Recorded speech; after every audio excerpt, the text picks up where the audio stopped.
Bismillahirrahmanirrahim. Assalamualaikum warahmatullahi wabarakatuh. Waalaikumsalam warahmatullahi wabarakatuh. Waalaikumsalam warahmatullahi wabarakatuh. Alhamdulillahirabbil alamin. Asyhadu alla ilaha illallah wa asyhadu anna Muhammadar Rasulullah. Allahumma shalli ala Muhammad wa ala ali Muhammad. Amma ba'du. Baik, teman-teman yang dirahmati Allah Subhanahu wa taala, mari kita bersyukur dulu kepada Allah. Alhamdulillah kita diberi kesempatan hari ini belajar bareng ya Mas Sabtuari Sugiarto dan juga Ustadz Firly Ferdiansah. Dan hari ini temanya cukup menarik nih teman-teman. Kita akan belajar bagaimana menjadi investor yang cerdas tanpa riba ya.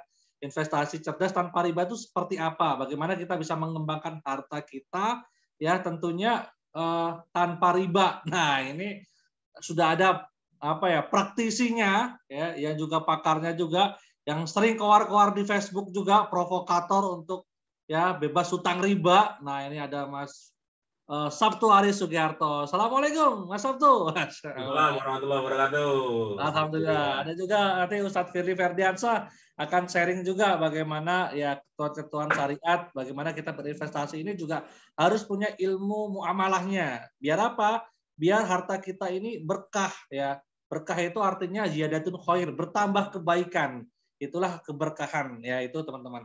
Mungkin nggak usah berlama-lama lagi. Saya serahkan kepada Ustadz Firly untuk memandu acara bersama Mas Sabtuari Sugiarto. Silakan Ustadz Firly. Siap. Bismillahirrahmanirrahim. Assalamualaikum warahmatullahi wabarakatuh. Waalaikumsalam. Waalaikumsalam. Kita pagi hari ini bisa sharing-sharing ya, diskusi bareng sahabat saya ya Mas Sabtuari Sugiarto yang memang kalau di Zoom nggak di Zoom aja udah cukup besar ya. Alhamdulillah kita bisa podcast bareng ya di sini di Jogja di kantornya Bisyarah ID. Monggo yang di Jogja atau sedang main ke Jogja juga bisa mampir-mampir. Nah, pagi hari ini kita akan ngobrol-ngobrol nih tentang investasi ya yang tidak terkena ribawi juga karena ya mungkin kalau kita sudah banyak ilmu kita dapatkan dari Mas Sabtuari ya bagaimana dulu sering berhubungan dengan perbankan ya. Masa jahiliyah itu mengenai ribawi. Nah, mungkin ada contoh-contoh bagaimana cerita dulu dan apa ya dampak-dampak dari dulunya menjalankan dengan cara ribawi itu. Gimana Mas Sabtuari? Silakan. Orang kewalik ini. Enggak, kita ngasih gambaran awakmu. Oh. Aku moderator ya. Oh, karena gelarnya Ustadz kan Mas Firly. Kalau saya cuma bakul. Bakul gayeng. Siap. Mungkin kasih gambaran dulu mengenai ya nggak enaknya riba itu gimana sih? Ya, Assalamualaikum warahmatullahi wabarakatuh teman-teman. Mungkin semua sudah sering lihat video saya di YouTube. Karena semenjak 2015 itu saya sering sharing. Bahkan tahun 2014 sudah mulai. Kalau sebelumnya ngajak orang berbisnis, sempat di masa-masa ketika kita terjebak dengan banyak komunitas-komunitas bisnis di Indonesia yang mereka mengedepankan bahwa kalau bisnis itu ya harus pakai utang. Bisnis itu harus kalau mau cepat berkembang harus disuntik dengan dana dari pihak luar, salah satunya dari perbankan atau manapun supaya bisa leverage-nya naik. Wah, leverage-nya opo. Dan cepat artinya kalau nunggu modalmu itu terbatas, ya sekarang diutangi. Tapi kan resiko utang kalau di negara kita harus ada bunga. Nah, bunganya bukan hanya sekian persen, tapi ada denda, ada penalti, ada macam-macam, sehingga bunganya itu berlipat ganda. Nah, kalau kita dulu nggak tahu ilmunya, setelah paham belajar lah. Pasti teman-teman sekarang banyak belajar lah. Ngetik apa itu riba, itu kan di YouTube banyak banget. Baca buku-buku, datang ke kajian para ustadz ahli fikih muamalah kan dijelaskan. Termasuk kalau dari MUI seperti itu sudah mengeluarkan bahwa ternyata fatwa nomor 1 tahun 2004 dijelaskan belasan halaman itu kalau kita baca praktek yang ada riba di Indonesia itu ternyata salah satunya yang ada di perbankan, koperasi, leasing, BPR itu ternyata sudah masuk kategori riba. Tentu kalau kita belajar dari para ulama yang ada di sana berarti emang ngerasain banget. Ada beberapa ulama yang berpendapat, oh ini tidak masuk kategori riba, karena kalau riba itu di masa lalu itu berhubungan dengan makanan dalam kondisi darurat kalau enggak. Sekarang orang kalau ngutang ke bank kan dalam kondisi dia dianggap mampu, karena bank itu punya penilaian. Cuman sekarang makin terpatahkan ketika misalnya walaupun dia dianggap mampu, ternyata orang utang di bank banyak manipulasi. Mutasi rekening dimainkan, digoreng. Wah, itu. Bahkan banyak pelaku kalau pinjem itu usaha temen diaku-aku sebagai usaha dia. Banyak tuh kayak gitu. Supaya cair. Kalau enggak nyogok petugas bank. Jadi teman-teman ex-bank yang pernah kerja di bank itu kan ngasih kesaksian. Bahkan mereka dijanjikan kalau cair sekian ratus juta dapat bonus dari si orang yang diutang, yang mendapatkan utang tersebut dari debiturnya itu. Ya, terus ada lagi juga kalau sekarang pinjol kartu kredit. Itu kan utang-utang yang nggak sekarang jaminan, pay later. Artinya ya utang itu bukan orang yang nggak mampu, karena cukup orang, mohon maaf, misalnya rumahnya juga kategori miskin ya, tapi cukup modal KTP pun bisa cair. Artinya ya memang kalau ada ulama yang berpendapat bahwa utang sekarang itu hanya untuk orang mampu sudah tidak tepat dengan praktek kondisi saat ini. Data terakhir kemarin itu kan 70%, seingat saya karena saya baca, pinjol itu orang-orang yang usianya di bawah 30-an tahun, 35 tahun yang utang. Dan mereka latar belakangnya itu kadang cuma karyawan biasa, yang artinya mungkin kebutuhan sehariannya nggak cukup, tapi dia terpaksa ngutang. Karena memang pintunya dibuka. Iya, dimudahkan. Sekarang kita mau pakai aplikasi apapun ada tulisan pay later. Apapun aplikasinya, yang sekarang kita lihat mau beli barang, mau beli tiket, mau beli apa, pay later itu selalu ditawarkan. Artinya pintu untuk utang itu sekarang dibuka, dan ini banyak orang yang terjebak. Nah, kalau saya sendiri sebelum waktu kita ada Android, ada iPhone meledak aplikasi di sana. Di era tahun 2010, mungkin Mas Firly masih ingat, ya memang utang itu paling banyak ke bank. Paling banyak ke BPA dan lain sebagainya. Cuman kalau sekarang dengan adanya kasus pinjol yang meledak luar biasa, yang cara nagihnya sangat kejam, dipermalukan, diancam, suruh telanjang, iya loh, kejem banget. Dan lebih kita kaget ketika beberapa tempat markas pinjol itu digerebek, ternyata pelakunya anak-anak muda, mohon maaf ada yang jilbaban, yang masih piik-piik lah, mungkin lulus SMK atau malah ada yang lulus kuliah. Mereka dipoles menjadi orang yang gampang ngamuk, menjadi debt collector online, yang mereka mudah banget mengeluarkan kata-kata seisi kebun binatang kaki 4 keluar semua, dan orang yang ditagih oleh mereka menjadi shock, menjadi jatuh mentalnya. Bahkan ke rekan-rekan relasinya. Bahkan ada yang kalau kita ngetik mati bunuh diri karena pinjol kan banyak banget. Jadi memang zaman sekarang kita tuh hidup penuh jebakan. Yang pertama jebakan utang. Yang kedua, kalaupun kamu nggak punya utang, kamu sudah bisa nabung, nah kita main ke duitmu ini dilarikan kemana? Nah, baru ke investasi tadi. Nah, jebakannya ada lagi. Orang main kripto ya dulu, uang kripto dianggap menguntungkan. Sekarang kripto anjlok habis-habisan. Habis-habisan. Triliunan itu duit pada hilang, pada nangis gitu. Ada juga yang kemarin token-tokenan apa itu, NFT atau apa itu. Ambiar juga. Belum yang di forex, trading forex. Saya salah satu korban 2011 itu ingat ditawarkan teman gara-gara ya saya punya uang. Saya punya waktu itu punya utang di bank dan tiap bulan ada untung. Ditanya sama temen, mau nggak Sab? Ini ada bisnis. Bahasanya di bisnis loh. Bisnisnya adalah trading. Wah, nggak paham ilmunya. Dan tipe-tipe anak muda sekarang umur 20-an, 30-an pengen cepet kaya, dapat duit cepet, nggak banyak kerja. Nggak capek, nggak banyak kerja. Iya, nggak banyak kerja. Generasi rebahan ini supaya dapat duit lebih cepat. Dan yang dilakukan waktu itu adalah mereka seneng kalau ditawari, termasuk saya ya, di era itu awal-awal itu masih pakai BlackBerry saya ingat. Pakai BlackBerry, tapi tradingnya sudah mulai masuk ke Android atau iPhone waktu sudah mulai juga 2011. Tapi belum segencar sekarang ya. Cukup lewat jempol. Kalau nggak buka laptop, buy sell.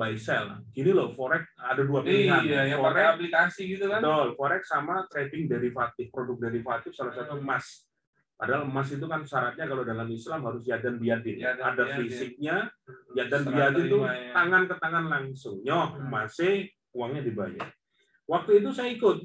Gara-gara teman saya ngocok-ngocokin. Aku dalam seminggu untung 28 juta. Siapa yang mau? Cara kerjanya cukup pakai handphone. Cukup buka laptop, buy sell. Beli, jual.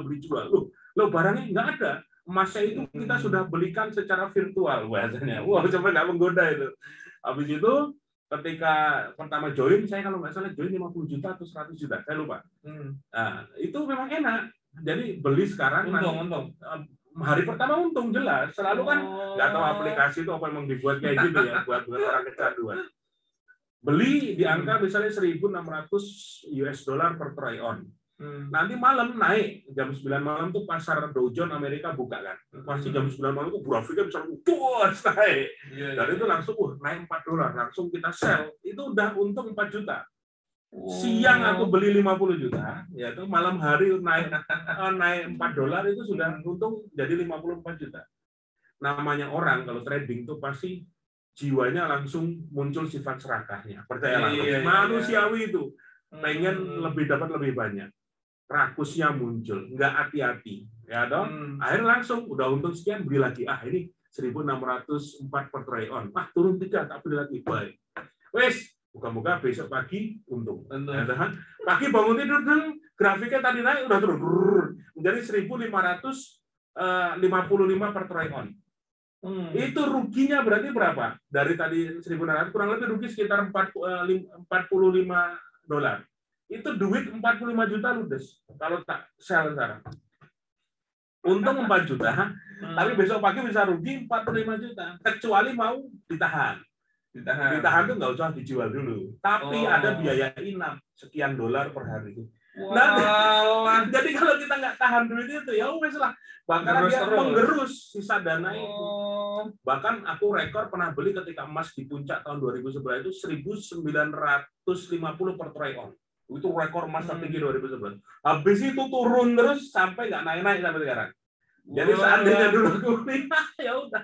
Bahasanya kalau orang yang trading saham segala macam cut loss, wes lah daripada ruginya makin banyak, wes ruginya sekian. Dan itu produknya banyak. Teman-teman yang trading saham juga curhat dulu, modelnya gini. Kayak dibuat seneng. Awalnya dibuat seneng, kamu untung, wes bisa narik duit, tapi habis itu seperti dimainkan. Saya curiga ketika kemarin 2 tahun lalu saya nulis buku 33 kisah nyata bisnis tanpa riba. Salah satu narasumber saya ternyata adalah ahli IT yang membuat aplikasi untuk trading tersebut. Baik saham, baik forex, baik emas. Dan dia cerita buka-bukaan, Mas, saya mau buka apa. Jadi saya pasar itu mau dibuat angka berapa saya bisa. Tergantung bandarnya. Perintah bos saya itu duitnya triliunan, Mas. Jadi saya dibikin, oke, harga naik, nanti dibikin kontrak itu bisa. Gelisah. Dia bilang, saya sebagai seorang muslim sedih, Mas. Duit saudara-saudara saya sama muslim kok cuma buat mainan kayak gitu. Resign. Berarti itu sebenarnya permainan uang. Di balik itu ada. Bukan bisnis real. Dia bercerita, dia sekarang jualan bawang goreng online. Malah laris, bisa ratusan botol per bulan. Dari hati saya malah tenang, Mas. Jadi dia malah itu. Gimana saya nggak sedih orang punya uang ratusan juta tiba-tiba ludes. Karena gampang banget kita bikin harga saham itu naik, sudah pada orang berebut beli kita jatuhin itu bisa. Gitu. Itu saksi dari pembuat aplikasinya langsung loh, ahli IT. Dia paling dia modal naikin dulu di awal ya, biar pada ini baru jatuhin ya. Pom bahasanya istilahnya. Saya tuh ngerasain langsung. Nah, bikin 3,5 bulan itu saya habis 350 juta. Dan 90% duit utangan. Kan kacau. Jadi cuma gini ya. Malam hari istriku nangis, "Kowe ngopo to dolanan kuwi terus?" Saking istriku sebel loh. Akhirnya aku yang nangis bareng. 350 juta, 90% duit utangan karena nafsu. Sekarang sudah tahun 2022. 11 tahun berlalu saya bisa cerita ini. Artinya ya memang nggak gedebus karena saya pelaku langsung. Ketemu sama temen yang ngajak saya, kowe entek piro? 800 juta dia hilang. Cuma setelah sekian tahun baru dia ngaku, ora aku 1,3 miliar sebenarnya. Biar istriku nggak marah, aku bilangnya 800. Kacau. Ada teman yang dia tuh jago bikin jualan, bikin aplikasi macam ini jago, duitnya banyak dari sana. Dia 2 miliar tuh ludes di trading forex sama emas itu. Sampai bahasanya mau beli popok anaknya tuh nggak ada. Nangis. Tobat, ditinggalkan, betul. Terus ada satu lagi di kajian, waktu itu saya datang di Jogja, ada kajian, orang dari Solo, tanya dia, Ustadz mau bertanya, wajahnya tuh pucat banget, saya habis loss di trading emas 1,4 miliar. Gitu. Nah, jadi aku yang 350 juta itu bangsa, wah sedih aman gitu. Melihat kesusahan orang tuh aku sedih. Padahal ternyata sih ya. Jadi ciri khas kita itu kalau lihat orang lain susah itu seneng, rasa untung aku lebih sedikit, saya lebih sedikit paling kayak gitu ya. Lebih susah. Jadi ciri khas kita semua kayak gitu ya. Seneng lihat orang lain susah. Jadi itu saya menjadi pelajaran berharga. Duit itu harus hati-hati ketika misalnya kita sudah dapat dari bekerja, dari dagang dengan cara yang halal, supaya ditaruh di tempat yang tepat. Nah, ini makanya Mas Firly kan ahlinya soal syirkah, soal macam-macam, nanti kita akan tanya. Tadi pengalaman saya, kesalahan saya adalah waktu itu menganggap trading itu bagian dari bisnis. Real ternyata ya hanya jualan angka-angka yang bisa dimanipulasi. Dan ternyata kalau kita belajar lagi secara fikihnya, jatuhnya ada unsur goror. Goror itu spekulasi tingkat tinggi. Kamu bisa kaya mendadak, tapi juga bisa kere mendadak. Yang kedua, unsur maisir atau judinya sangat besar. Kayak kita main tebak-tebakan angka. Dia mau ini bisa dianalisa, macam-macam lah ya. Padahal settingan. Di luar itu kita nggak paham. Paling nanti saya bertanya ke Mas Firly, karena ada beberapa teman yang dia membeli saham syariah, terus dia disimpan. Saya nggak trading, Mas. Saya beli tahun ini, tiap tahun dapat dividen, setelah 5 tahun harga naik, ya sudah, saya butuh dana, saya lepas. Itu bagaimana nanti Mas Firly yang menjelaskan. Tapi saya merasa memang kondisi kayak gini, kalau kita nggak hati-hati, teman-teman itu duitnya memang bisa diambil oleh pihak-pihak yang memang mereka bahasanya ya kita ya, sebenarnya punya niat menggerogoti duit kita, tapi dibuat seneng dulu, dibuat ciamik dulu, habis itu tapi diambil dengan cara yang menyakitkan. Begitu Mas Firly, monggo silakan. Siap. Benar. Oke. Jadi kan diskusi kita pagi atau siang hari ini tuh memang mengarah membicarakan tentang investasi ya. Nah, dan kalau yang dimaksud menjadi investor itu memang hal yang kita punya itu adalah hartanya, uangnya. Jadi nanti itu yang ceritanya akan bekerja itu memang uangnya. Ya. Nah, kalau yang trading apa-apa itu sebenarnya kita masih punya effort, harus ngurusin. Nah, investasi atau investor yang lebih kita banyak diskusikan itu adalah kita itu intinya cuma naruh duit, nanti dikelola gitu loh. Iya, jadi kita sama sekali juga nggak ikut ngolah sama sekali gitu kan. Jadi sebenarnya yang bekerja adalah harta atau uangnya. Nah, kalau seperti itu, sebenarnya yang kita lakukan nanti itu adalah melakukan penyertaan modal di dalam sebuah bisnis. Nah, kalau hal seperti itu, pasti nama akadnya syirkah. Jadi kalau ada modal ketemu pengelolaan, ya disatukan, itu namanya akad syirkah. Nah, pasti dia akan melakukan syirkah. Nah, yang harus dipahami, implementasi syirkah ini harus sesuai syariah. Karena kalau dia nggak sesuai syariah, dia nanti juga menjadi sebuah amalan yang tidak sah, termasuk berpotensi ribawi. Ya, salah satu contohnya itu kalau ada yang nawarin, Pak, kalau Anda invest ke saya, nanti dapat profit 10% tiap bulan. Nah, udah dijadikan. Jadi profitnya dari nilai modal. Nah, prosentase dari nilai modal. Nah, ini dia, berarti kalau saya masukin 10 juta, Bapak tiap bulan dapat 1 juta. Gitu ya. Nah, itu kan menggiurkan, jadi pasti dapat. Nah, sebenarnya itu tidak boleh karena dia sebenarnya settingannya sama kayak prosentase dari pokok. Nah, prosentase dari pokok itu seperti bunga. Nah, dihukumi sama, maka itu juga riba.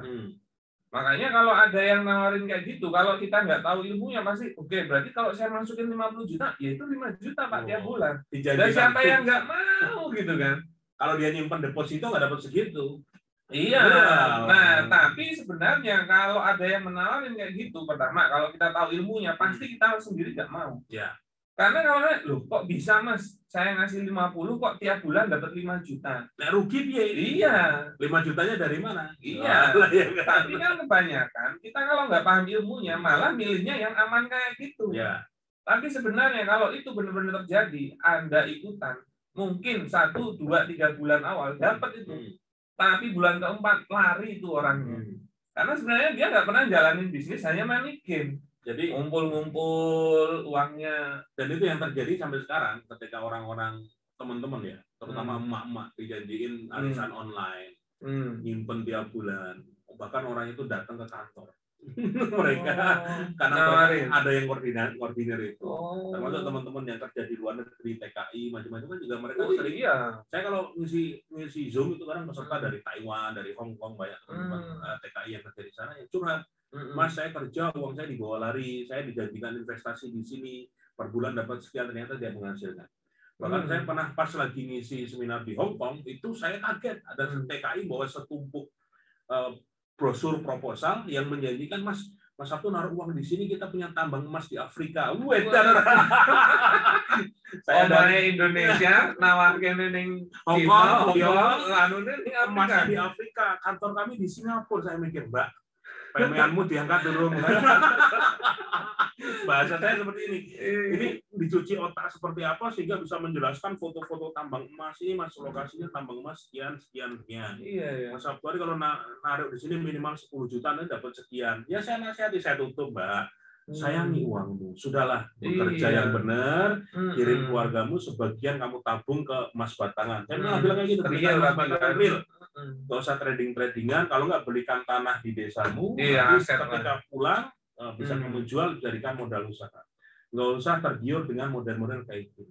Betul, artinya saya ngomong waktu itu di depan para teman-teman TKI ya, tapi habis itu selesai dia langsung ngajukan itu. Soalnya dia uang endapnya lumayan memang. Gede, teman-teman yang kerja di sana gaji kan puluhan juta. Iya. Dan mereka tidak semua dikirim ke kampung halaman ya. Iya. Kan duit ini kalau nggak siap nggak kuat megangnya, gatel. Lihat duit puluhan juta, ratusan juta di rekening buat apa ini? Gitu. Apalagi yang masih jomblo. Nah ini yang banyak yang mereka cerita akhirnya sudah kerja bertahun-tahun di luar negeri tapi habis tertipu oleh tawaran aset-aset nggak jelas, aset-aset yang dianggap ini sebenarnya bisa dijual ternyata nggak ada. Bahkan ya kasusnya banyak lah kalau kita lihat di internet. Jadi balik dulu Mas Firly, saya nambahin teman-teman kalau sekarang yang paling aman mau investasi seperti apa ya, boleh bilangnya investasi jangka panjang lah. Iya. Misalnya kalau orang bilang, Mas belikan emas, emas tidak akan membuat kaya. Boleh dibilang kayak gitu. Tapi emas membuatmu tidak kalah oleh inflasi. Contohnya begini, real ya. Saya dari dulu setelah 2015 meninggalkan semua utang, bank dan lain sebagainya, alhamdulillah bisnis saya tumbuh lagi. Dulu sebenarnya hancur-hancuran karena tiap bulan tuh bayar utang bank, bayar yang kehancuran di mana trading-tradingan tadi. Itu sudah bisa mulai nabung, keuangan alhamdulillah stabil, dan saya yang simpen adalah di emas batangan, model kayak Antam itu. Saya tidak lagi trading emas virtual, nggak main ke pegadaian. Kalau saya beli emas, saya datang ke toko emas atau ke teman-teman yang jual. Benar-benar akadnya ya wis, ini saya beli 10 gram, simpen, beli berangkas, atau kalau nggak teman-teman bisa sewa deposit box di bank. Bank itu ada jasa-jasanya yang tidak mengandung riba, boleh dipakai. Salah satunya misalnya teman-teman nyewa deposit box. Ada bank besar di bawahnya tuh lantai tanahnya itu ada deposit box, ada ribuan lemari baja disewakan.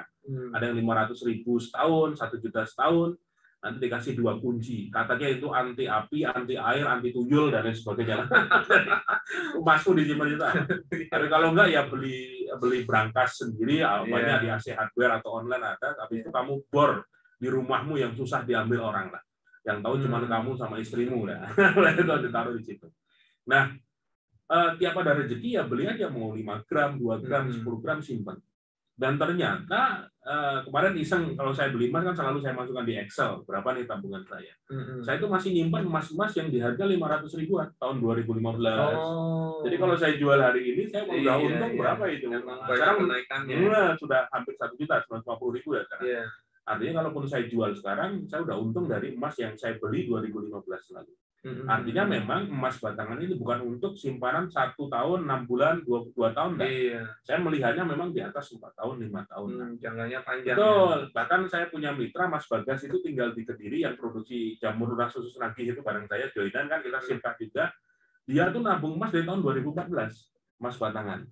Dan kemarin 2020 itu dia beli mobil Expander seharga 230 juta cash. Tapi dia cerita menarik, Mas, aku mengeluarkan uang hanya 160 juta. Loh kok bisa?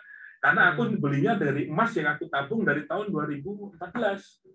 Dia menjual emasnya itu dikonversi kalau dikonversi emas yang dia tabung dari 2014 kalau diuangkan di masa lalu itu hanya sekitar 160 juta.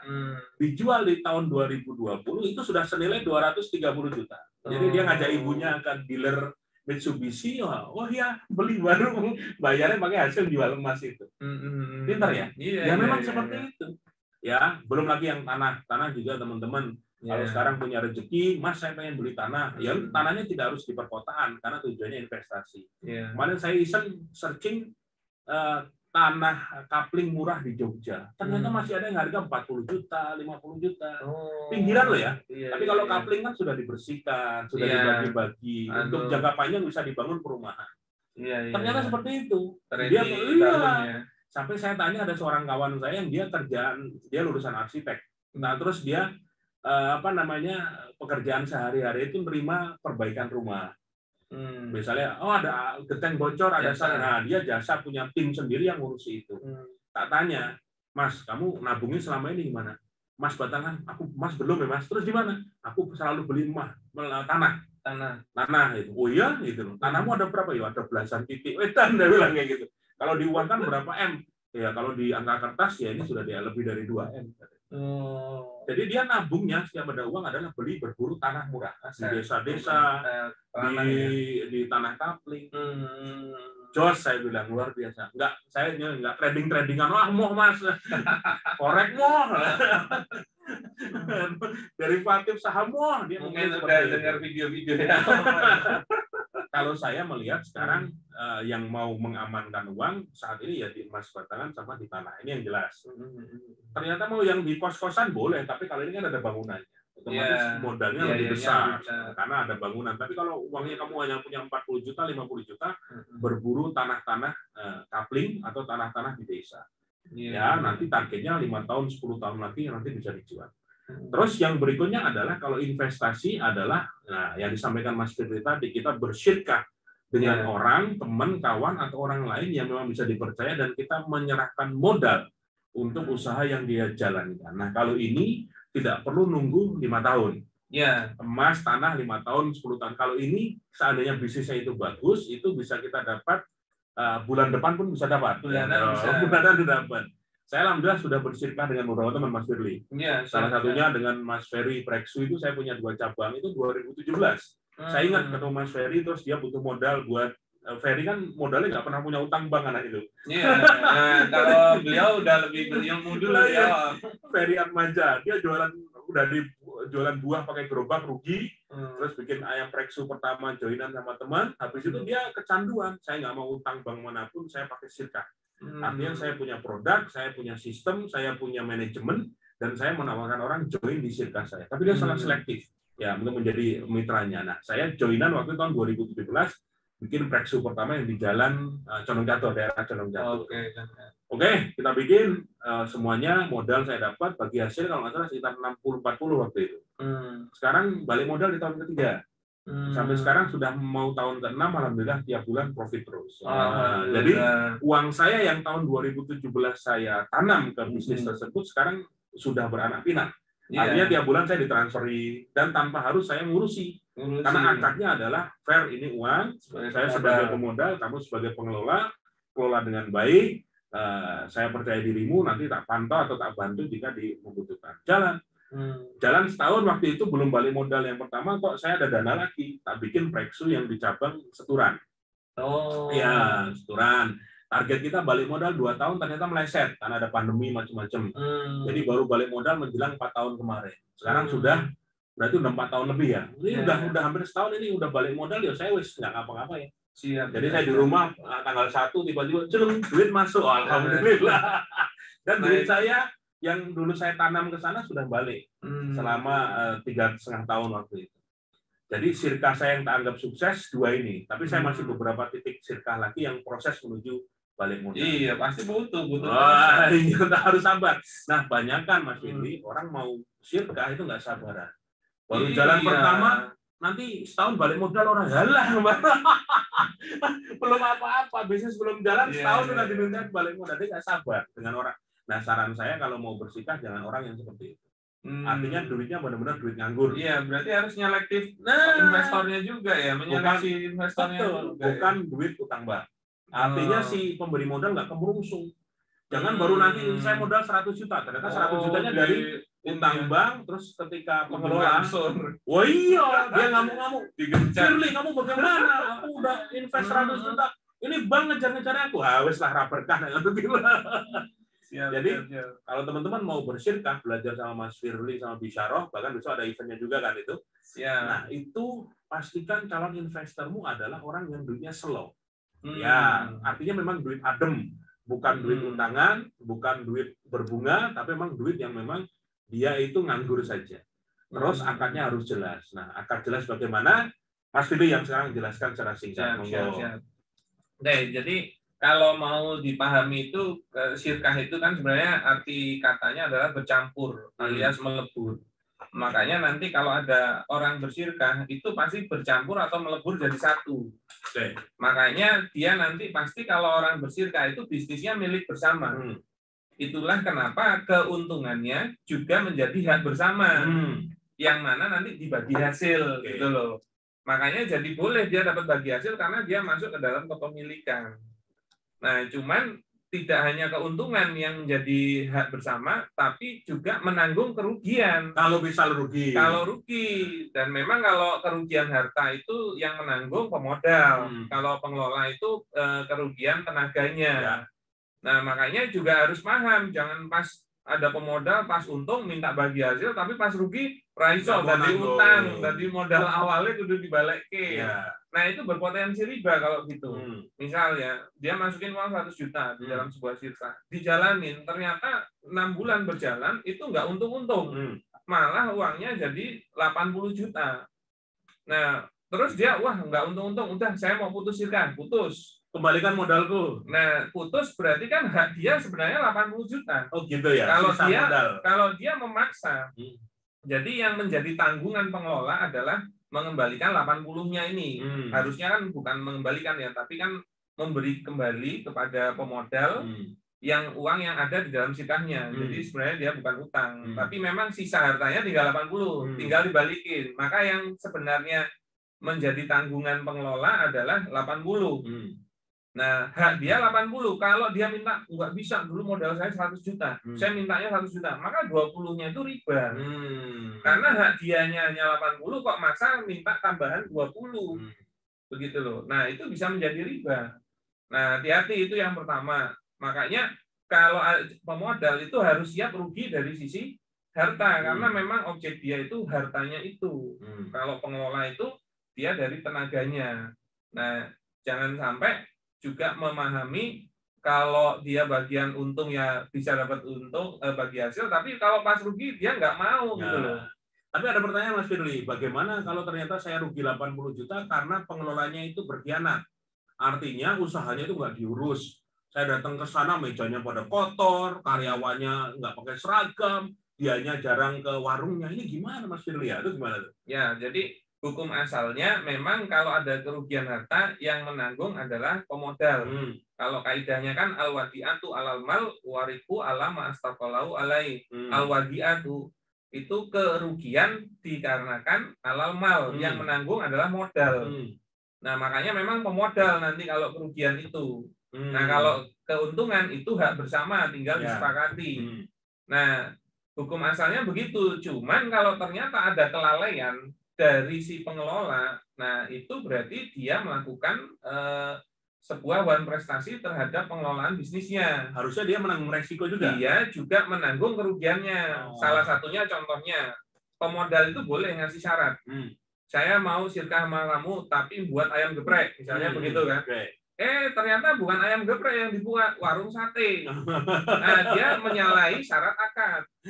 Nah, jadi kalau dia akhirnya jadi warung sate, kok rugi, itu dia yang nanggung. Karena bukan syarat tidak memenuhi syarat yang disampaikan oleh pemodalnya itu. Nah, itu bisa berarti dia terkena kelalaian. Nah, kalau terjadi kerugian dia yang nanggung.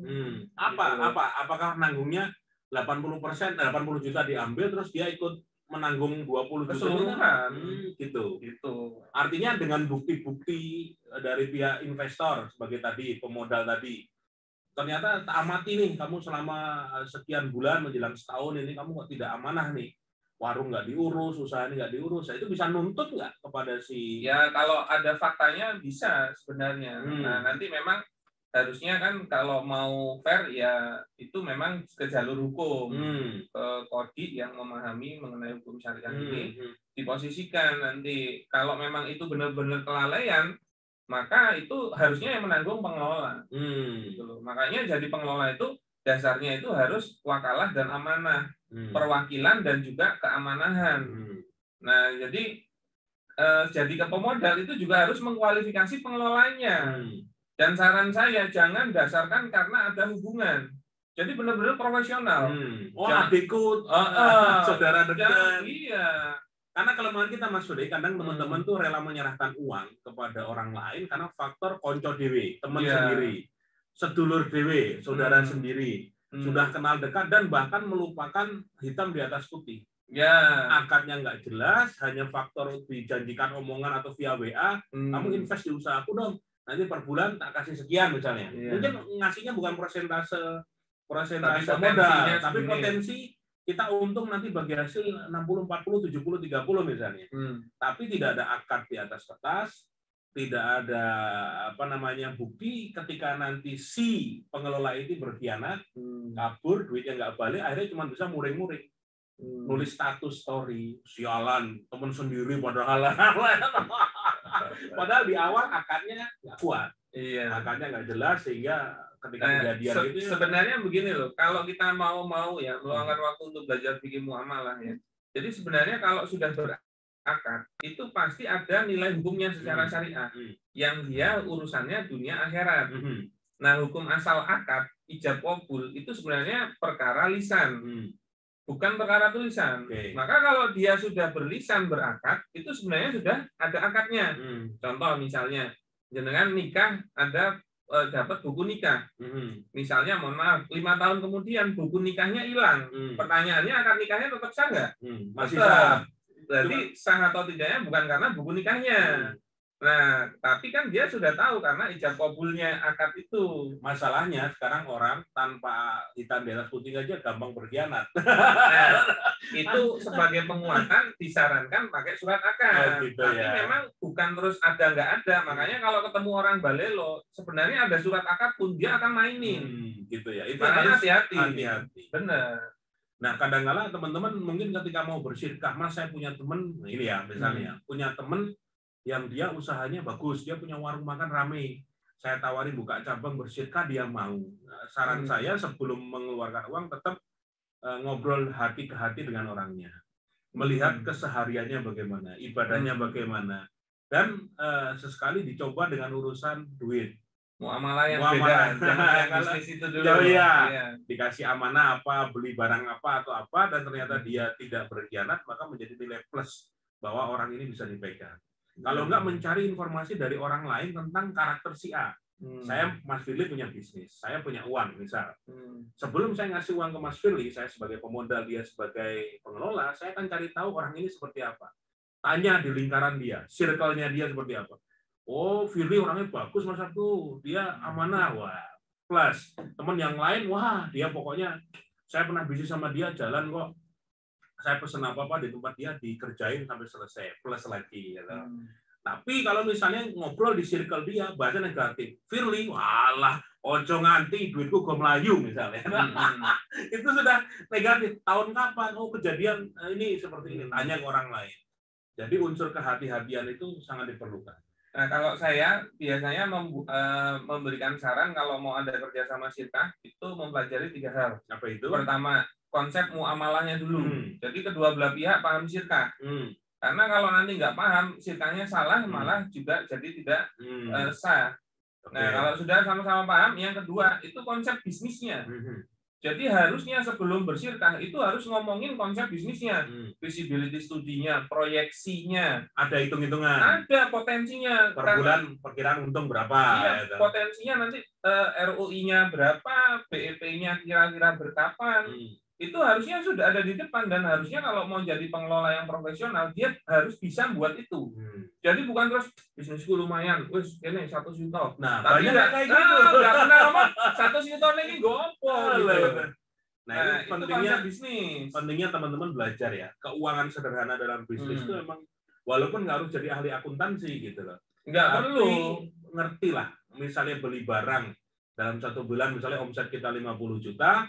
Kulaan kita misalnya 25 juta, operasional misalnya 10 juta, berarti untung kita 15 juta. Iya, itu bahasa gampang kayak gitu. Nah, kadang-kala ada orang yang mereka kelihatan bisnisnya bagus, tapi disuruh bikin kayak gitu, itu nggak bisa. Nggak bisa. Hanya ngawang-ngawang, aku perkiraan itu. Saya kaget ada orang punya rumah makan, dia ngobrol ke salah satu karyawan saya, Pak, rumah makan yang situ dia untungnya 60%. Rah mungkin. Rumah makan 60% dari mana? Ngomongnya kayak gitu. Abot ya. Wah, rumah makan zaman sekarang bisa 15% udah web. Dia ngaku 60%. Oh, berarti orang ini bisa jualan tapi nggak tahu keuangan. Benar. Nah itu hati-hati. Jadi kalau mau nyari pengelola, dia harus kompeten dalam hal keuangan. Jadi kalau jangan sampai, paling gampang kan kalau dia udah punya bisnis ya, tanyain aja, ada nggak laporan keuangan 3 bulan terakhir? Nah. Wah kalau dia udah ngalor ngidul, wah udah tinggalin aja, nggak jelas. Karena bisnis sendiri pun menurut saya tetap perlu laporan keuangan. Masya Allah. Gitu ya. Nah itu yang kedua. Nah yang ketiga benar personality. Itu harus kita mulai ngulik. Oke, karena kita akan mengamanahkan modal kita, ya investasi kita, ya jangan sampai gini loh. Kita kalau investasi, ya itu ketemu yang amanah saja, langsung beresiko kalau rugi, gitu loh. Apalagi ketemu yang nggak amanah, gitu loh. Semakin tinggi resikonya. Dan syirkah itu bisa dua, tetap endingnya bisa dua. Kalau untung bareng, senang bareng, persahabatan lanjut.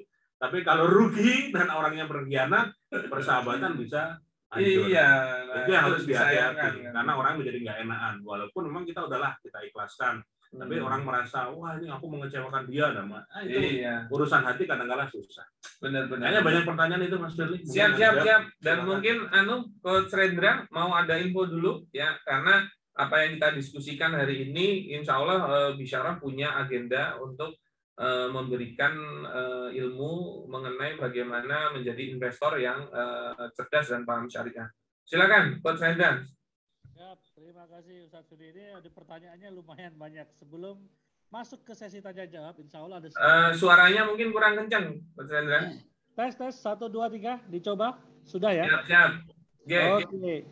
Oke, teman-teman, sebelum masuk ke sesi tanya jawab, karena lumayan banyak ini pertanyaan yang sudah masuk ke kolom chat, ada sekilas info dulu. Jadi insya Allah di tanggal 8, 9, 10 Agustus 2022 itu kita ada agenda namanya Subvensi Sekolah Investor Syirkah. Nah, ini dalam rangka apa?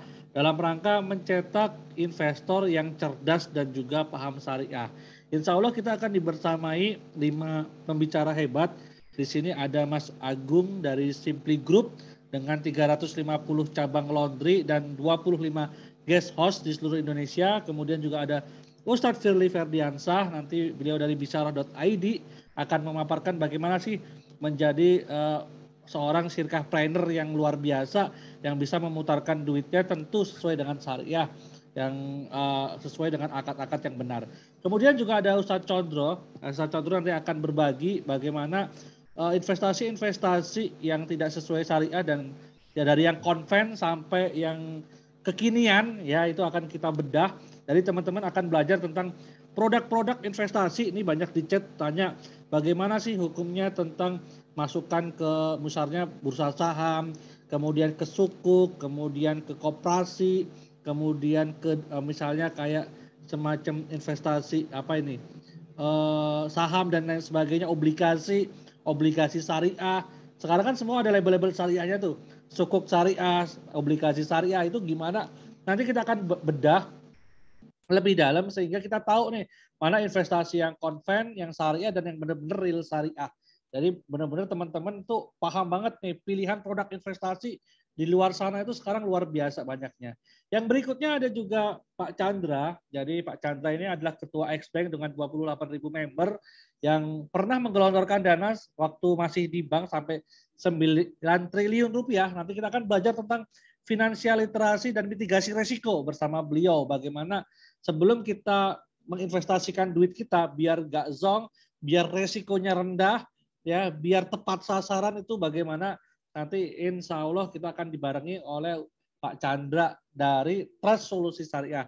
Dan juga ada Mas Hanafi Rais, ini anaknya Pak Amin Rais, beliau juga sekarang juga masuk dalam circle investor syirkahnya bisyarah.id. Nah ini insya Allah akan sharing-sharing juga tentang bagaimana memilih investasi yang benar tentu sesuai dengan syariah. Nah ini teman-teman latar belakangnya sih kita itu pengen memang mencetak para investor yang cerdas dan sesuai syariah, yang mana sekarang ini orang sudah melek investasi ya di YouTube itu tawaran investasi luar biasa Bahkan para pekerja mulai dari duit kecil udah mulai investasi, tapi kalau tidak paham sesuai syariah, nanti hartanya jadi harta yang haram, yang zong, malah luar biasa. Dan banyak juga ternyata kita dapat laporan, dapat teman curhat juga banyak mereka pegawai-pegawai BUMN dan juga orang-orang pensiunan yang mana ketika mereka investasi itu malah ujung-ujungnya zong tadi. Kayak yang diceritain Mas Sabtuari, mereka bingung nih punya duit jadi TKI di luar negeri tapi duitnya dikemanain, tapi ujung-ujungnya akhirnya terjebak ke investasi-investasi bodong. Nah itu biar cerdas kita gimana nanti kita akan belajar di situ. Dan di sini misi kita adalah mengedukasi sirkah yang sesuai dengan syariah ke masyarakat luas, kemudian mengedukasi sirkah sebagai solusi permodalan tanpa utang riba, kemudian membantu para investor sirkah untuk bisa memilih investasinya yang cerdas sesuai dengan syariah, memperbanyak kerjasama sirkah untuk memperkuat ekonomi kuat, dan kita lagi bangun yang namanya circle ya ekonomi pasar syariah yang mana ini terdiri dari para pengelola. Kemarin di video yang sebelumnya tadi udah dilihatin bahwa kita lagi bikin yang sudah berjalan adalah sekolah pengelola sirkah yang mana kita mencetak pengelola yang amanah, kompeten dan profesional. Dan kita juga di hari ini kita ya punya sekolah yang namanya sekolah investor sirkah. Nah, ini yang dipelajari ini nanti bisa saya share aja di kolom chat ya teman-teman, di chat nanti saya share untuk apa ya info detailnya, materinya tentang apa aja. Itu 3 hari kita akan belajar bareng di Jogja. Investasinya cukup murah saja teman-teman, hanya 7.700.000 dari 9 juta. Cuma saya tahu teman-teman di sini pengen belajar, budgetnya terbatas ya, kita kasih ini kemarin early bird di 5.500.000. Tapi buat teman-teman yang daftar hari ini ya di kelas hari ini ya teman-teman dapat ya diskon yang cukup lumayan dahsyat, yaitu hanya 3.500.000 aja teman-teman bisa gabung di sekolah investor sirkah. Insya Allah teman-teman bisa mengakses banyak circle investor. Jadi kalau pengen jadi investor itu sebenarnya teman-teman caranya gampang. Bergaul aja dengan para investor. Yang kedua memang harus punya ilmunya biar gak bodong, biar gak zong gitu. Tempatnya di Grand Rohan Yogyakarta, harinya Senin sampai Rabu 8 sampai 10 Agustus jam 8 sampai jam 5. Fasilitasnya ini bisa dilihat nanti teman-teman, dan insya Allah ada beberapa benefit juga yang kita tawarkan. Dan itu teman-teman kita tunggu ya teman-teman untuk gabung di sekolah investor sirkah ya, bagaimana menjadi investor yang cerdas dan juga paham syariah ya. Insya Allah ini investasi cukup menarik ya teman-teman, silahkan ambil. Dan kita ada kemudahan pembayaran buat teman-teman yang memang budgetnya masih terbatas tapi pengen sekali pengen ikut. Nanti kita apa namanya ada penawaran spesial, silahkan japri saja admin di apa namanya link yang saya sharekan di chat. Itu sih info menarik di hari ini sebelum kita masuk ke sesi tanya jawab. Oke, kita masuk ke sesi tanya jawab. Ustadz Firly.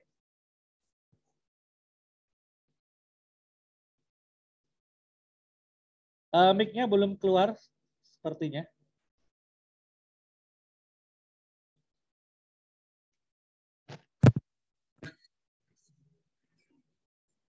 Suaranya belum keluar, Ustadz Firly.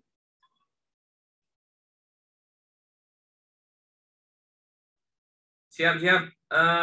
Jadi untuk tanya jawabnya kita pilih yang berhubungan dengan investasi dulu pertanyaannya, karena pertanyaannya cukup banyak dan waktunya juga terbatas. Nah, ini Ustadz Ferry untuk pilih saja pertanyaan yang mungkin kira-kira bisa kita jawab, karena banyak sekali ini ternyata. Oke, ini ada pertanyaan dari Tri Mulato. Bagaimana menempatkan dana di fintech peer-to-peer syariah? Nah, mungkin bisa disampaikan dulu yang seperti apa ya, Pak Tri Mulato, apakah bisa aktif? Siap Pak Tri, silahkan open mic untuk bisa menjelaskan fakta peer-to-peer lending yang dimaksud, peer-to-peer lending syariah terutama.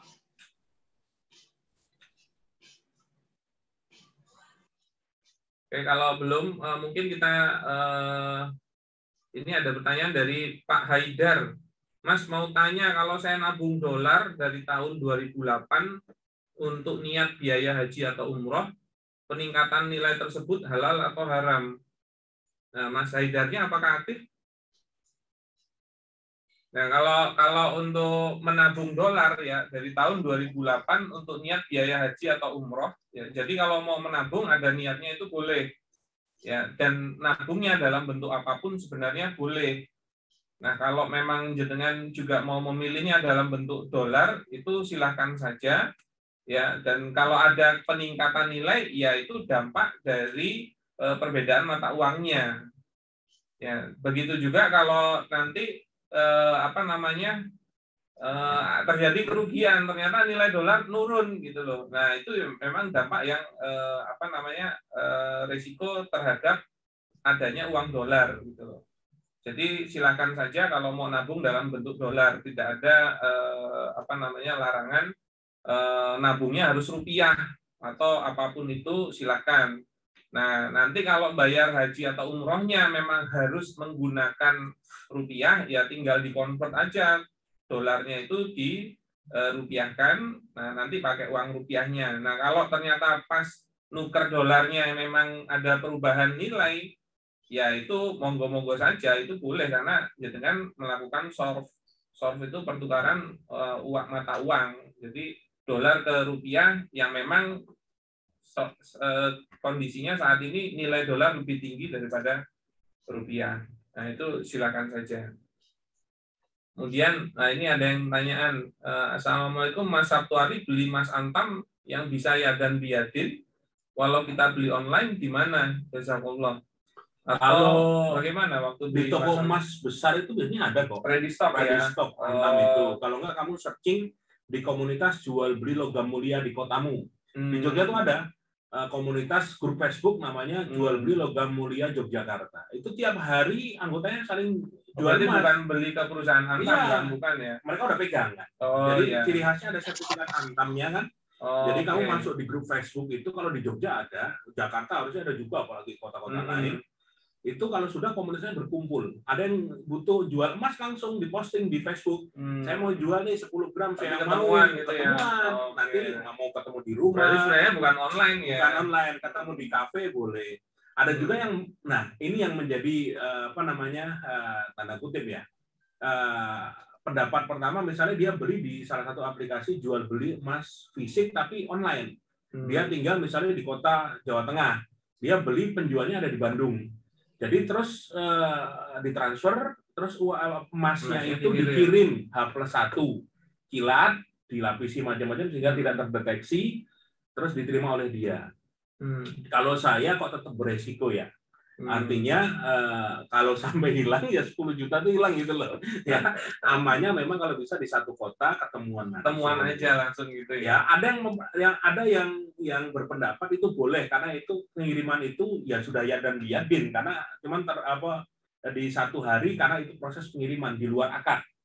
Pengiriman satu hari itu di luar akad karena proses pengiriman satu hari butuh waktu. Nah, tapi kalau menurut saya kok lebih aman memang datang ke toko emas, gabung di komunitas logam mulia di kotamu.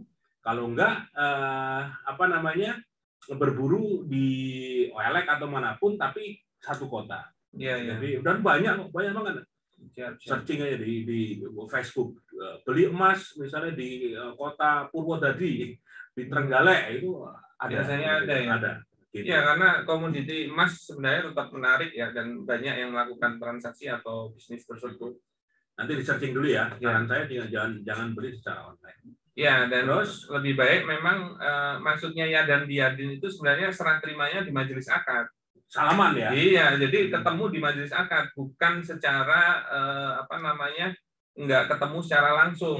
Makanya kalau kami mengikuti pendapat yang online pun itu nggak bisa. Itu pendapat paling kuat ya. Ustaznya. Berarti dihindari saja. Ya. Kalau dari sisi resiko sebenarnya lebih beresiko. Masih beresiko. Nah, kalau diambil sama di tengah jalan, ternyata isinya emas. Ngakunya ini flash disk, ternyata isinya emas batangan. Hilang. Iya. Ada beberapa aplikasi yang kayak di Jogja tuh ada namanya HF Gold. HF Gold di Instagram. Jadi di Instagram dia adalah jual beli emas batangan secara tunai dan dia datang ke rumah. Saya pernah beli, datengin ya. iya, saya pernah beli HF Gold, saya WA, Mas bisa ke Hmm. rumah, saya butuh emas 10 gram, datang ke rumah, Hmm. dibawakan 10 gram, Assalamualaikum Mas Abdul, ini uangnya, saya transfer ke dia, dia cek udah masuk, Mas dikeluarkan dari tas, salaman kali, Ya. sudah ini selesai sudah, oke Mas, besok kalau butuh, tak ini nih, kalau mau jual juga terima Mas, oke siap, kayak gitu. Benar. Coba cari aja emas di penjual emas di kotamu, ada kok banyak. Oke, lanjut. Siap. Wah, Ini kayak tadi pertanyaan ini harus ikut acaranya Mas Firly kali ya. iya. Ini Wah, tanah di Pulau Progo Mas masih murah, monggo. Wah, malah nawani. Nah, ini ada pertanyaan, bagaimana dengan investasi ke seseorang tapi dalam hitungan sejumlah emas? Nah, Jadi ada yang menawarkan investasi usaha tapi dengan hitungan emas. Investasi usaha dijalankan oleh orang lain, keuntungan setelah 1 tahun. Hitungannya emas modal dikembalikan, baru berhitung biaya operasional dan keuntungan dengan rupiah. Bagaimana pandangannya? monggo Mas Firly, ahlinya. Jadi sebenarnya begini, hukum asal modal itu adalah uang, nukut ya. Nah, jadi dia kalau mau masukin barang boleh, tapi harusnya dinilai pada saat akad. Maka sebenarnya kalau mau masukin emas, nah emasnya itu dihitung berapa modalnya dalam rupiah. Oh, misalnya dia masukin 10 gram, jadi misalnya 10 juta. Maka dia masukin modal 10 juta dalam bentuk emas. Nah, berarti nanti hak dia itu adalah di 10 jutanya, bukan di emasnya lagi, karena emasnya nanti akan dibisniskan. Nah, berarti besok dia akan dikembalikan modalnya dalam bentuk uang 10 juta, ya, atau begitu juga dengan keuntungannya, kalau dia posisinya untung. Nah, nanti tinggal kalau 10 juta itu mau ditukar jadi emas lagi juga bisa. Tapi kan nanti plus dapat bagi hasil juga. Jadi sudah ada keuntungan dari bisnisnya. Nah, itu boleh-boleh aja, silakan aja. Nah, ini ada Erni Warung Kebon Kalasan, pengen ikutan sirkah Mas Sabtu hari. Oh, kirain sebaiknya ikut kelasnya dulu. Nah, nanti bisa diskusi sama Mas Sabtu sendiri mengenai. Ini udah punya usaha juga, udah punya usaha warung kebon itu. Iya. Paling dia ada investor mau buka di cabang Sleman paling atau mana. Iya. Lanjut.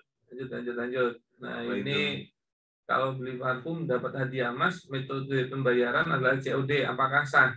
Ya, jadi kalau jual beli itu ya yang dimaksudkan jual beli itu kan mempertukarkan harta dengan harta. Nah, sebenarnya jual belinya di sini apa? Parfumnya atau emasnya? Parfum itu. Nah, kalau objeknya parfum dan emas itu hanya sebagai bonus, maka dia sebenarnya bukan objek utama di dalam jual belinya. Dikirim nggak masalah ya? Dikirim nggak masalah, karena bukan itu jadi tujuan objeknya. Ya. Begitu. Nah, itu silakan saja. Beda lagi kalau memang objeknya emasnya, bonusnya parfumnya. Nah, itu berarti harus ya dan biadi. Nah, tinggal diposisikan seperti itu. Assalamualaikum Mas Sabtu, saya ingin tanyakan, 1, apa hukum jika nabung emas di Pegadaian? 2, bagaimana memilih calon orang yang bisa diajak bisnis syirkah? Terima kasih. Yang Pegadaian kalau menurut saya nanti uangmu tetap dalam bentuk angka. Tapi, yang nabung emas Pegadaian itu sebenarnya tidak pernah terjadi ya dan biadin, hanya pengkonversian nilai uang. Jadi Anda menabung, nanti setelah nilai berapa bisa dapat 1 gram, misalnya begitu kan. Tapi sebenarnya tidak pernah terjadi pertukaran antara uang dengan emasnya, hanya ceritanya dinilai dengan emas. Begitu. Saran saya nabung sendiri di rumah, dapat uang 1 juta belikan 1 gram, dapat 2 juta belikan 2 gram di toko emas. Jadi nabungnya di rumah saja. Kalau nggak bikin rekening khusus di bank syariah yang tanpa bunga, nah itu nabung di situ nanti khusus ya, rekening khusus untuk nabung dibelikan emas. Bagaimana cara memilih orang yang biasa bersirkah? Sudah saya jawab tadi. Iya, benar. Nanti mau lebih lanjut ikut acara Mas Firly biar tambah ilmu. Nah, salah satunya ya, nanti ada Pak Chandra yang akan mengulik. Beliau itu sudah menjadi analis kredit selama 20 tahun. Mantan bankir. Mantan bankir. Sampai dibuat pembuat kebijakan. Makanya beliau itu sebenarnya orangnya straight dulu waktu di bank ya, walaupun salah ya, tapi dia straight. Kalau nggak memenuhi syarat itu nggak digelontorin sama dia. Nah, menggelontorkan kredit itu biasanya juga melalui proses kualifikasi. Nah, itu dibutuhkan hal-hal proposal bisnisnya. Nah, itu nanti diajarin sama Pak Chandra bagaimana membaca proposal bisnis yang ideal. Karena juga jangan sembarangan gitu loh. Apalagi ada penawaran bisnis gini-gini, yang ditawarkan itu proyeksi bisnisnya terlalu wah. Misalnya buka warung makan, ujuk-ujuk udah 500 porsi sehari baru buka, kan nggak masuk akal. Nah kayak gitu-gitu nanti juga dilihat ini wajar nggak? Karena kalau pemodal yang ya mungkin ya dia nggak mau banyak kerja tapi juga agak rakus gitu ya. Mohon maaf sebelum ya. Nah itu kalau ngelihat yang dia lihat itu cuma bagian akhir. Potensi berapa untung kalau nanam modal segini. Tapi nggak pernah lihat proses bagaimana kok bisa bernilai seperti itu gitu loh. Nah itu kalau nggak pinter kita di dalam membaca potensi laporan keuangannya, nah itu bisa salah milih bisnis dan biasanya nanti di luar ekspektasi. Nah yang dikhawatirkan itu hanya tipu-tipu gitu loh, biar segera bisa ngelontorin, tapi uangnya akhirnya dibuat hal yang lain. Bubar itu. Oke, lanjut lagi. Ya, istri saya menyimpan uang titipan dari kakeknya. Apakah saya boleh pakai dana tersebut untuk berbisnis dengan sistem bagi hasil? Wah, gimana itu? Istri saya menyimpan uang titipan dari kakeknya. Oh, jangan yang titipan suaminya. Ojo, jangan. Itu amanah jangan di otak-otak ya. Nah, kalau titipan itu akadnya kan wadiah, yaitu menjaga barang yang dititipkan. Maka bisnis pas rugi, puyeng malah kamu. Maka hukum asalnya tidak boleh dipakai. Sama kayak Anda parkir, nitip motor, itu sama yang tukang parkirnya nggak boleh dipakai motornya, dan kalau diambil harus motor yang sama. Begitu juga uang itu dia itu kalau yang dititipin uangnya serinya itu besok pas diambil harus seri itu. Makanya sebenarnya kalau itu di bank itu jadinya safe deposit box itu. Jadi bukan yang nabung tabungan itu. Hanya itu sewa saja. Iya. Intinya adalah tidak boleh barangnya berubah bentuk, dia harus barang yang semula. Nah, apalagi itu ternyata kakek nitipnya ke istri. Lah kok yang pakai suami, semakin nggak boleh. Ojo. Jangan. Kalau yang misalnya memang mau dipakai, harusnya bertanya dulu ke kakek. Berarti tapi jadinya nanti pinjem gitu loh, bukan titipan lagi. Nah, kemarin kan saya juga kakeknya sudah meninggal loh, pandang kakek itu berarti harta waris lagi, itu bukan hartanya istri. Beda lagi akad lagi. Lanjut ada lagi nggak tuh? Ya, soalnya kemarin saya juga buat postingan itu ada beberapa kalimat yang membuat ambigu. Contohnya apa? Aku tak nitip modal, minjemin modal, ngasih modal, beda semua, invest modal. Nah itu kan harusnya diperjelas akadnya yang mana. Karena kalau hanya ngomong itu kejadiannya bisa beda-beda. Loh, saya kan cuma nitip, berarti kan nggak boleh rugi. Misalnya begitu ya. Betul. Ayo ada lagi ya? Ada pertanyaan nih. Udah mau jenis 1,5 jam ya. Jenis usaha atau investasi sirka apa saja yang cocok atau visible untuk seorang karyawan atau pegawai yang tidak punya waktu banyak untuk terjun langsung ke usaha tersebut. Loh, kalau investor tidak perlu terjun langsung memang. Nah, maksudnya jenis usaha apa yang cocok. Nah, kalau istilahnya kan sebenarnya ya kalau memang Anda juga bukan orang yang mempunyai nilai yang besar keuangannya. Jadi selalu ya yang namanya modal itu berbanding lurus dengan risiko. Ya, jadi kalau modalnya semakin besar, maka risikonya semakin besar. Nah, ukurlah kemampuan risiko itu. Nah, biasanya saya menyarankan sesuaikan dengan bagaimana Anda mampu menerima risikonya. Kalau ternyata Anda nggak mampu menerima risiko yang besar, ya berarti jangan main modal besar. Mainlah modal yang lebih kecil. Ya, walaupun memang potensi keuntungan itu lebih besar kalau resikonya besar. Nah, tinggal Anda siapnya yang bagaimana. Nah, kalau mau untuk awalan-awalan, saran saya juga bisa masuk ke investasi atau sirkah yang proyek. Misalnya 3 bulan, 6 bulan udah selesai. Bukan jangka panjang. Ya, bukan yang panjang, bukan kayak bangun warung untuk jangka panjang. Itu enggak seperti itu, bisa. Misalnya masuk hanya ke sirkah untuk proyek, misalnya dia dapat pesanan baju banyak, butuh modal, tapi hanya untuk perihal itu saja. Dikasih 30% keuntungan. Ya, itu gitu. Bisa. Silahkan dicari opsi-opsi itu juga banyak di luaran. Atau enggak peternakan ayam. Mas, saya pengen beternak ini 500 ekor ayam atau 1000 ekor ayam. Saya butuh modal misalnya 50-60 juta.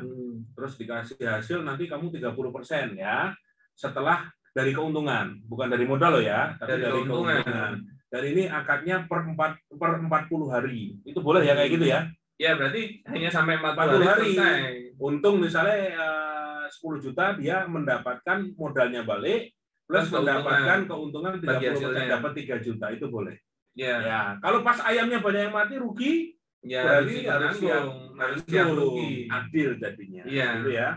Makanya kalau mau jadi pemodal, investor mentalnya itu juga mental pemodal. Jangan mentalnya mental pegawai gitu loh. Kan nanti bagiannya mental rentenir. Ada juga yang kayak gitu. Nah, itu kalau kami bilangnya ada investor yang waktu untung dia minta bagi hasil, tapi kalau pas rugi dianggap utang suruh balikin semuanya, itu kami sebutannya adalah investor rentenir. Mentalnya rentenir ya. Iya. Jadi memang harus disesuaikan ya. Oke. Apalagi pada lagi Hari Setiono, Ustaz, kalau bisa ada kelas online supaya kami yang jauh dari jauh bisa ikutan. Ya, insya Allah nanti ada info-info dari Bisyarah bisa diikuti ya. Dan apa namanya ikutin terus di sosmednya Bisyarah ataupun di YouTube-nya juga ada info-info tersebut. Nah, kurang lebih seperti itu. Oke. Nah, mungkin diulangi lagi, Coach Rendra bisa aktif lagi. Mungkin menyampaikan lagi info yang tadi ya, dan insya Allah bisa menjadi ilmu yang bermanfaat dan untuk mempersiapkan Anda menjadi investor yang cerdas dan paham syariah. Silakan Mas Rendra. Oke, terima kasih Ustadz Firly. Ini sedikit info buat teman-teman yang ada di Jogja ataupun di Indonesia. Silakan untuk sebelum kita berinvestasi ke berbagai macam instrumen investasi yang ada baiknya kita punya ilmu dulu. Jadi investasi leher ke atas kalau gampangannya begitu. Leher ke atas itu yang dimaksud adalah investasi ilmu. Biar apa? Biar tingkat risiko kita itu lebih sedikit, dan belajar terbaik adalah belajar dari orang-orang yang memang sudah terbukti ya punya ilmu di bidang investasi, terutama investasi yang sesuai dengan syariah, agar harta kita ini berkah dan sesuai dengan syariah itu. Karena apa? Sedekah dari harta yang haram itu tertolak ya teman-teman. Mau naik haji pakai harta yang haram itu tertolak. Makanya daripada kita itu ya nanti dagingnya, keluarganya itu dari harta-harta yang haram, lebih baik kita paham dulu nih ilmunya. Nah, insya Allah di Yogyakarta ini perdana yang ada di Indonesia mungkin ya. Jadi kita ada sekolah namanya Svensi. Sekolah Investor Sirkah. Tanggalnya kapan? Itu 8, 9, 10 Agustus 2022 ya. Temanya apa? Mencetak investor yang dia itu cerdas dan juga paham syariah. Yang akan diisi oleh 5 pembicara hebat, yaitu Mas Agung Simply Group ya, dengan 355 cabang ya laundry di seluruh Indonesia, termasuk 25 guest house Simply Homey ya. Dan juga ada Ustadz Firly Ferdiansah, nanti akan bicara tentang syirkah ya, sesuai dengan syariah seperti apa. Ada juga Ustadz Dwi Condro Triyono, PhD, beliau adalah gurunya para pengusaha muslim di Indonesia, pembicara di 5 negara tentang sistem ekonomi Islam. Nanti kita akan belajar tentang membedah bagaimana produk-produk investasi yang ada di luar sana, dari yang konven sampai yang syariah. Nanti kita akan bedah mulai dari produk-produk yang memang konvensional, benar-benar konvensional, sampai yang benar-benar syariah yang tren, yang lagi jadi tren anak muda, terutama para investor juga di luaran sana. Kemudian kita juga dibersamai oleh Pak Chandra, Ketua X-Bank, ya, yang tadi beliau sudah 20 tahun di analis resiko. Kita akan belajar langsung. Pengalaman beliau tidak usah mengalami langsung, kita akan langsung serap ilmunya bareng beliau, bagaimana ya memilih proposal yang bagus, bagaimana memilih investasi yang bagus. Nanti kita akan bersama beliau, termasuk finansial literasinya kita akan belajar. Ada juga Mas Hanafi Rais, ya ini anaknya Pak Amin Rais, beliau juga ex dari kemarin sempat jadi ya mau jadi ketua DPR pusat kalau nggak salah.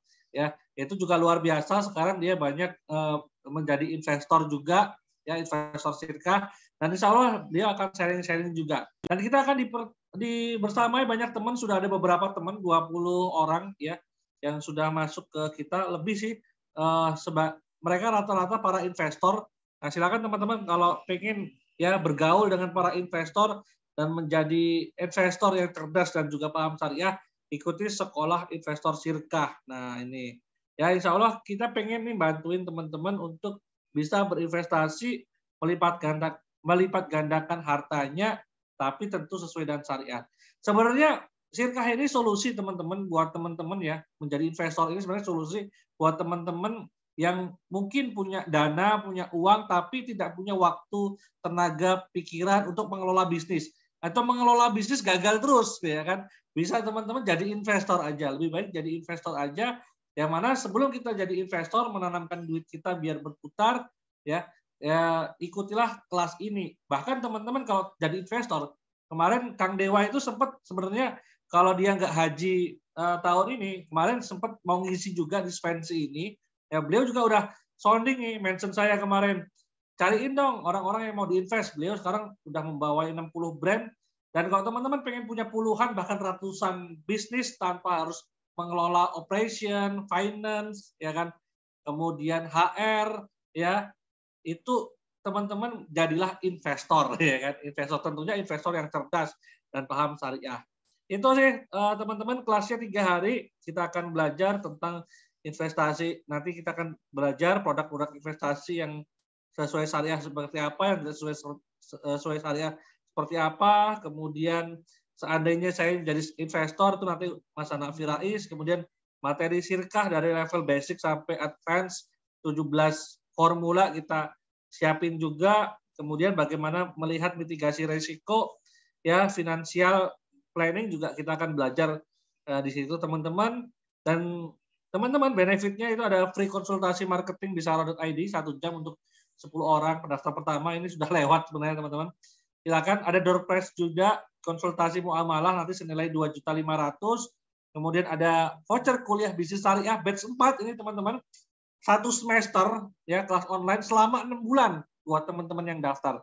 Fasilitasnya ada meeting room, coffee break 6 kali, lunch 3 kali, hard copy, sertifikat, ya jaket, buku, ya dapat buku teman-teman, kemudian dapat flash disk, ID card, handbag dan macam-macam. Dan harinya Senin sampai Rabu 8 sampai 10 Agustus hanya di Grand Rohan Yogyakarta. Silakan teman-teman investasi leher ke atas.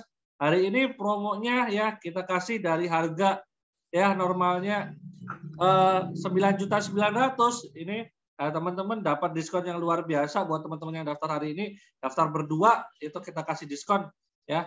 Itu hanya 3.500.000 saja teman-teman udah bisa mengikuti kelas ini dengan 5 pembicara 3 hari di Hotel Bintang 4 plus ya teman-teman. Silakan teman-teman join sekarang juga, ambil investasi ini sekarang juga. Semoga ini bisa jadi jalan teman-teman untuk bisa ketemu circle investor, sama-sama membangun ya peradaban, sama-sama membangun pasar ekonomi. Itu teman-teman. Itu sih info dari saya teman-teman. Nanti bisa klik link yang saya kirim di sini ya di chat, nanti saya kirim lagi info linknya. Nah itu link itu disimpan dulu aja, siapa tahu teman-teman butuh atau ada temennya yang butuh, silakan di share juga gitu teman-teman. Itu Ustaz Firly, info dari saya, sekelas info dari saya. Mungkin ada ending statement ya final biar teman-teman semangat untuk belajar investasi, karena sebenarnya investasi ini termasuk kuadran yang tinggi ya. Banyak orang pengen jadi investor karena ya bisa punya banyak bisnis tanpa harus mengelolanya, ya kan. Dan kita harus punya passive income banyak nih, nggak cuma dari satu passive income. Karena nggak tahu kan, kita nggak ada yang tahu passive income mana yang benar-benar bisa menghasilkan yang terbaik gitu teman-teman. Silakan, mungkin ada dari Mas Sabtuari dulu. Mas Sabtuari mungkin. Ya, oke teman-teman semua. Alhamdulillah 1,5 jam sudah ngobrol. Semoga menjadi ilmu bermanfaat. Ini background-nya ganti karena laptopnya satu baterai habis. Mohon maaf.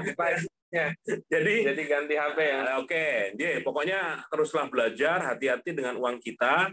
Jangan sampai sudah capek-capek kita cari dengan jalan yang halal, tapi salah ditempatkan sehingga malah berujung pada kehilangan dan dan kerugian.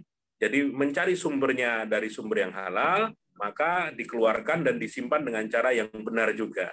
Saran saya ikut acara Mas Firly dan teman-teman Bisyarah di Jogja. Semoga 3 hari itu menjadi ilmu bermanfaat, dapat banyak ilmu, dan endingnya semoga hidup kita makin bermanfaat buat orang banyak. Selamatnya dunia akhirat. Amin. Salam dari Jogja. Assalamualaikum warahmatullahi wabarakatuh. Waalaikumsalam warahmatullahi wabarakatuh. Siap. Ini mohon maaf ganti device ya. Ya, saran kami sebelum beramal perolehlah dulu ilmunya ya, dan insya Allah banyak hal yang bisa dipelajari, luangkan waktu, dan memang mohon maaf kalau memang acaranya pun berbayar karena pemberian ilmunya juga tidak setengah-setengah.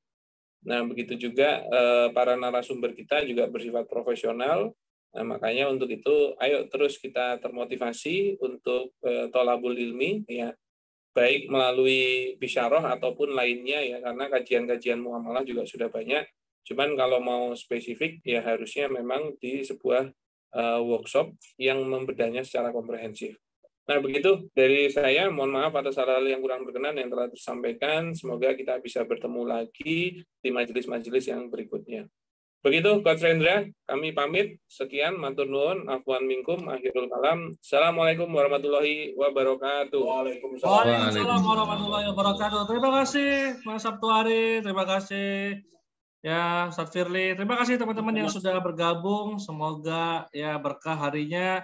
Jangan lupa ya di-save info kita ya, teman-teman, bisa di www.bisyarah.id Fancy 2022. Insya Allah teman-teman dapat info yang menarik di situ. Silahkan di-save dulu aja. Ya, terima kasih banyak kepada teman-teman yang sudah bergabung. Mari kita tutup dengan doa kafaratul majelis bersama-sama. Subhanakallahumma rabbana bihamdika asyhadu alla ilaha illa anta astaghfiruka wa atubu ilaik. Kurang lebihnya kami mohon maaf. Akhirul kalam. Wassalamualaikum warahmatullahi wabarakatuh. Waalaikumsalam. Terima kasih Pak Nanang, Mbak Nadira, ya Mas Adi, Mas Ulfan, teman-teman semua, Mas Amin Jafar, ya semoga berkah harinya. Terima kasih banyak ya. Sampai ketemu di Sekolah Investor Sirkah 2022. Ya, semoga teman-teman semua bisa jadi investor, punya banyak bisnis ya tanpa harus mengelolanya sendiri. Terima kasih. Assalamualaikum warahmatullahi wabarakatuh. Waalaikumsalam warahmatullahi wabarakatuh.